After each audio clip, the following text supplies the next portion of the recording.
Kace me sunanka? Sale. Eh? Sale. Sale. Kai dan wani gari ne? Mun zauna a nan abin na kashiya. A Kaciya. Me aikinka? Walla ba da wani aiki. Sai kidnapping. Aiki. Aikinka kidnapping. Kana da bindiga? Kana da uniform din sojoji? To kai kana sallah kuwa ko baka yi? Gaskiya ba na yi. Baka sallah? To kai musulmi ne ko kuma kai ba musulmi bane? Suna dai musulmi ne dai. Sunanka musulmi. Ka yi magana da karfin jika. Kace me? Suna na musulmi ne. Sunanka dai musulmi ne. Amma baka yin abun da addini yace ka yi. Babanka ya saka ka a makarantar Muhammadiyya? Bai saka ni ba. Ba kai makarantar Muhammadiyya ba? Bai saka ni ba. Kana da mata kuma? Kana da yara? To baka yin sallah kwata-kwata? Ka iya amma baka yi ne? Azhar asuba raka nawa ne?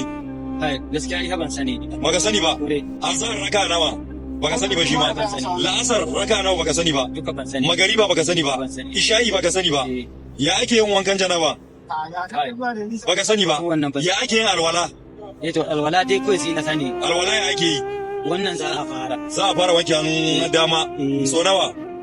To ni dai gaskiya ni dai kai. Baka sani ba? Gaskiya ban sani ba. To karatun Qur'ani ba ka iya? Ban iya na kasa balle na sama. Ka iya Fatiha alhamdulillahi rabbil alamin? Kwata wannan ban je wajen ban. Baka iya ba? Ban iya. To me ka zo ya duniya? Tun ina kanana dai. Ka zo kidnapping ne kawai a duniya? Tun daga ina kanana aka sani kiyo ko a nan din nayi wayo. Kuma gashi na Allah ya ce shi bai halicci mutum da aljani ba face don su bauta masa. To kai kawai ka zo zero zaka koma zero. Sai dai kawai dai to yaran ka saka su a Islamiyya ko baka saka su ba? Ai kanana ne basu girma ba. Basu girma ba?